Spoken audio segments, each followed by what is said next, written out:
Okay. Ian, thank you for joining us and for congratulations on the new book. Thank you very much. What has been the feedback you've received so far from the book? Well, the feedback has been positive. The first feedback I received was by the former president of the country, Mr. Mzwandile, who read the manuscript even at a time when we were still busy with the final touches. Yes. He told me that I was brave to touch on this sensitive topic, especially coming from the ruling party. Yes. But since then, since the book has been launched on the 12th of August, I've received a lot of feedback, including from the publisher. Yes. I've seen interest on the book by a number of universities in South Africa. I've seen foreign countries, including China, Angola, Namibia, with an interest on the book. I'm hoping that we'll work with the translators to translate the book into Mandarin and other languages. And I think the interest is great. And I'm here today at the SAPAM conference. I presented the perspective of the book. We've seen numbers going up. I'm yet to receive actual numbers from the publishers in terms of the total sales to date, because it's sold online, and on occasions like this, we have a stand where the book is being sold, but the interest is quite high. Oh, great. So I want to glean on some of the interesting aspects I enjoyed from the book. The first one, we are a few weeks away from a local government election. And I want you to put on your hat of, based on some of the ideas that you've written, are coalitions going to be the future of the South African landscape, in your view? Well, obviously, as a member of the African National Congress, the first prize is to win the elections. Yes. But I'll be naive, having learned from what happened in 2016, that there was a cultural shock where the ANC hemorrhaged support. Support was hemorrhaged, and now it is better to prepare for the eventualities if it happens. If it doesn't happen, I'll be happy. And there are a lot of independent candidates. There are a lot of political parties that have registered. All those things will have an impact on the outcome of the election. So the proposition on the side of the book is such that if we don't get an outright majority, we should be able to form coalition governments, especially with the like-minded parties, because you know that there are parties that we characterize in politics as political opponents. All these black parties, the EFF, the IFP, all of them are opponents, but there are parties that we stand opposed to, like the DA. So it's important to know and to have an ideological stand with regard to the views of these parties. So I think that the book is a basis in which we can draw some lessons about what constitutes a coalition. And we make further proposition in the book, specifically to say, so what are these core fundamentals that must occur? For instance, the proposition is that a coalition can't just be left loose to politicians alone. They have to be legislated, and there is a proposition, and we hope that if government accede, because we don't know. Look, coalitions have been here since 1994, the Government of National Unity, how ANC governed KZN and the Western Cape, and so on and so on. But I think in 2016 it became much more pronounced. That is why I feel, if you ask the question, why now? We lost 4 major metros as the African National Congress, so it's not something we can take light, because we are committed in terms of building a non-racial, non-sexist democratic South Africa. We want to see a national democratic society. So those ideas cannot just disappear when we lose elections. So we've got to make sure that we've got a second plan, if you like. And how was it like for you in 2016? And I like the ideological similarities that you talk about. How is it like to be in a coalition when some people may not see things entirely your way, but you're in it for the compromise of, we're just here to make it work? Well, it's painful, it's complex, but it's very educational too. It teaches you. You remember that in the African National Congress, we are used to consulting the alliance, the SSCP, COSATU, and SANCO on major decisions. Now, you extend that consultation to other parties that are not ideologically inclined with you as a party. So, one has a sense that it has been a lesson, very difficult lesson. If you ask me, what is ideal is for the ANC to win the elections, but what is realistic is that if the ANC doesn't win the elections, what do we do? In a chapter in the book, you then turn to our Southern African neighbor in Zimbabwe, and I really enjoyed how balanced you were in writing about Zimbabwe. Given also, we all know that there are ties that exist between the ANC and ZANU-PF as liberation war movements. But what I found interesting was the coalition in Zimbabwe and how we arrived to that situation. Can you tell me a little bit of the experience about writing about that Zimbabwean scenario and going into this idea that perhaps Zimbabwe was not a good example of the benefits of a coalition? Look, the reality is that across the continent, former liberation movements are losing support. You saw what happened in Zambia recently. You saw what has been happening here at home. Our electoral fortunes have been declining consistently. And we've seen the rise of young leaders across the continent emerging as the leadership opposing the liberation movement itself. So here you talk about the mayor of Windhoek who came from SWAPO, formed his own party, is now in charge of a major town. In Senegal, Yanama has formed his own party coming from the liberation movement, and Bobby Wine in Uganda, amongst many others. Here in South Africa, the EFF is formed by Julius Malema, who came from the African National Congress. He has proven to have a formidable party that almost contest the African National Congress in terms of ideas, even though they are extreme left. But their ideas are not very far away from us, except that they are extreme radical than the ANC, which is moderate organization that seeks to deal with those issues in a particular manner. And now, coming to your question about the experience in Zimbabwe, the government of national unity in Zimbabwe initially was a sound proposition. Was stable. President Mugabe and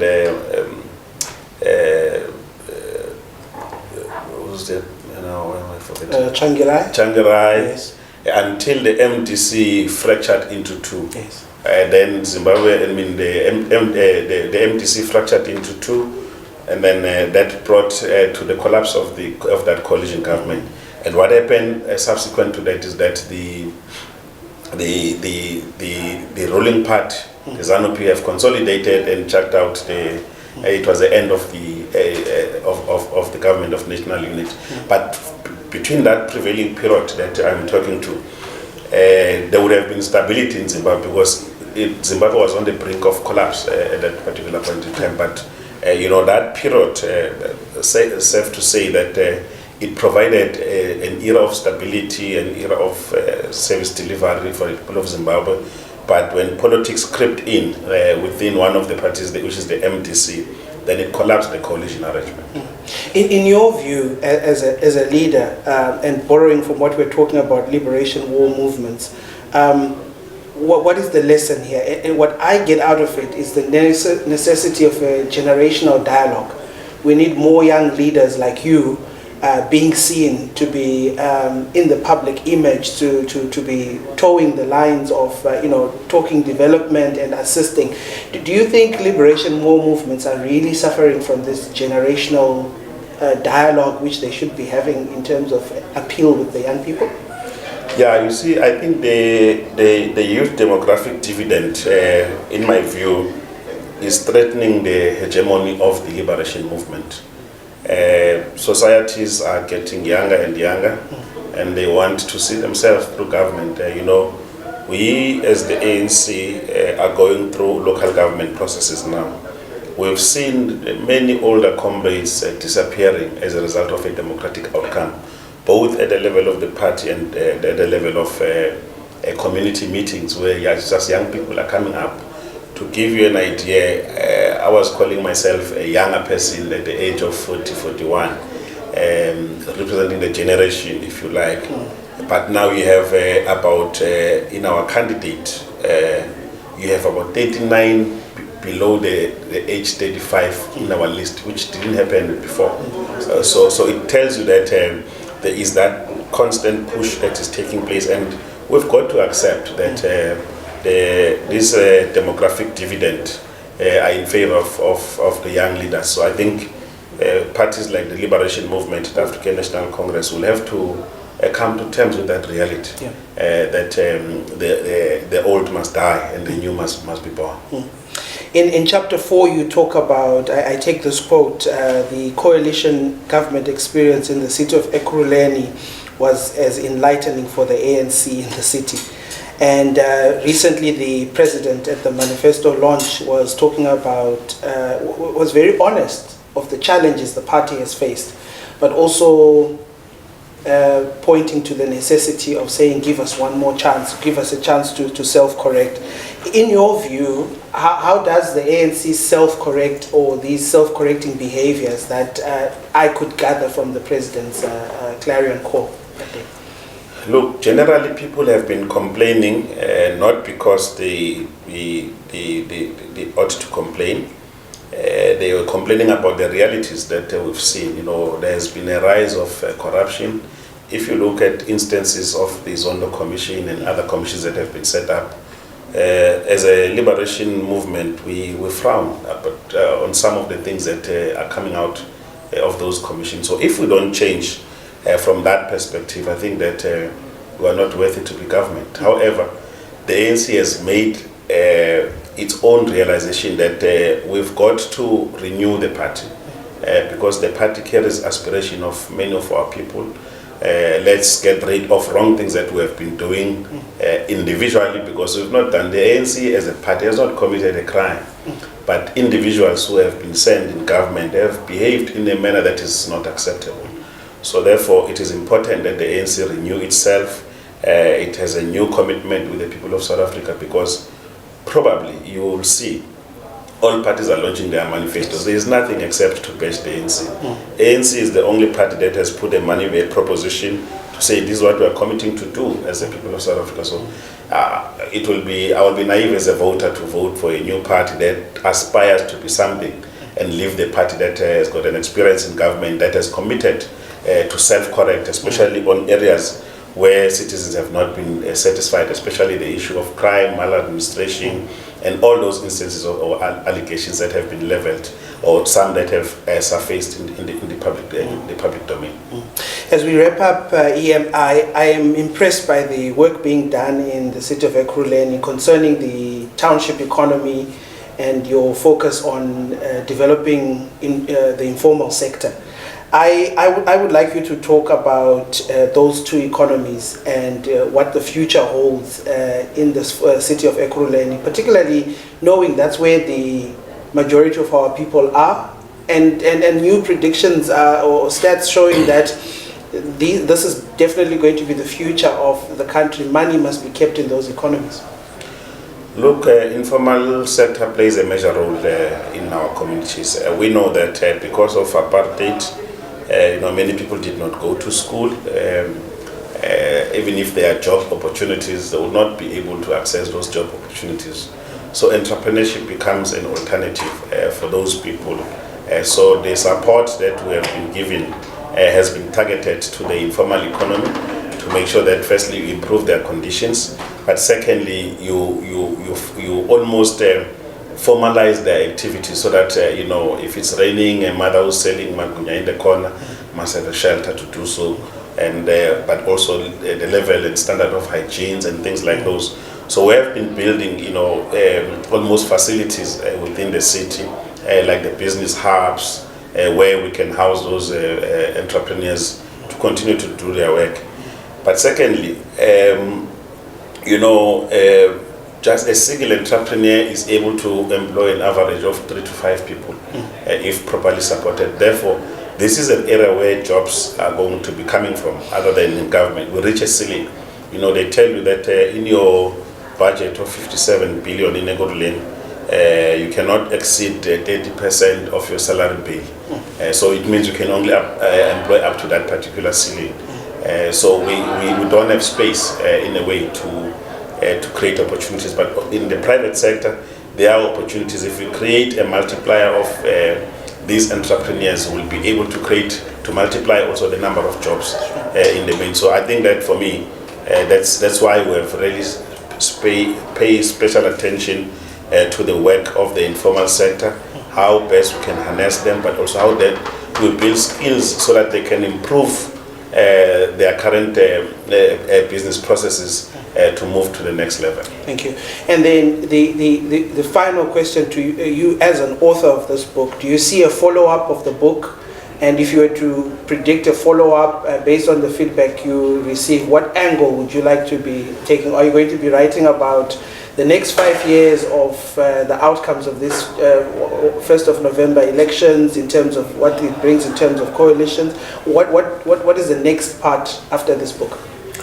Well, 2 days ago, and probably you know this fact, that Angela Merkel in Germany has been governing through a coalition, very stable. We did not even know. We thought it was a ruling party, those who were not scholars in the field. But generally, they've gone through the elections. 3 parties are going to come together to form a coalition government. So this is a permanent discussion around issues of governance. For me, what is important, maybe the next phase, how do we ensure that we lobby political parties to push for the legislation of the coalition agreements, so that it must not be easy to come in or out of the coalition agreement. It must almost become the law. You can make a choice who you want to be in coalition with, but once that choice has been made, citizens must be able to hold you through a democratic institutions like the AG and other institutions are there. They should be able to hold you accountable for the decisions you've made in forming the coalition government. I think for me that's a next immediate level. But in the long run, I think that there are a lot of aspects that can be isolated to further analyze this topic about the coalition, the form and content of the coalition, what other parts of the globe are doing. Most of the countries in Europe are governed through coalition governments, and we never even get to know. Yes. So at some point we will also have to go and look into the behavioral issues, behavioral patterns of individuals who get involved into coalition, and when things don't go their way, how they behave and so on. So I think that there are a lot of prospects of expanding from this basic research that have been done on the coalition, and I think that it can help all of us to understand that if in future, what is it that we have to look for? There is one chapter in this book where we literally, closed coalition partners alone. We said to them, talk to the ANC, we put a tape recorder, and so they spoke their mind when we were not there. They told us how they feel, what they think we must fix, what is wrong, and so on and so on. So it's the most honest book you can ever find in terms of how, because we're speaking to different parties. Unfortunately, we couldn't speak to other parties who were not in coalition with us. We spoke to those that were in coalition with us. So it gave that kind of reflection. I really believe that there could be another topic that can emerge out of this book, but to further enhance the work that has already been done. As you can see, deliberately, we didn't want people don't read those voluminous books. It's concise, to the point, very academic, very specific on issues that we've touched on, but the intention is to start the debate. Now that you are here, you are talking to us, we're going to go to some journals, it means the debate continues, and from there it will give rise to other ideas in terms of how best we can deal with this topic moving forward. Thank you for this important conversation starter in the fabric of our society. I also enjoyed your interview with Mzwandile Africa in the book. Yes. I could actually hear the the interaction that was going on. So wish you well. He was asking me uncomfortable questions, so I had to answer him in a manner. But I think it's good. It gives even those who doubt their political views. I put him out there, and you know, I've not sought to undermine the ANC policy perspective. I've put things in context to make sure that everyone understands that we in the ANC were not shy to raise our ideas, as long as we raise them within the realm of how the party works. And that's what we've done in the book. Thank you for your time, and I appreciate it. Thank you. Thank you.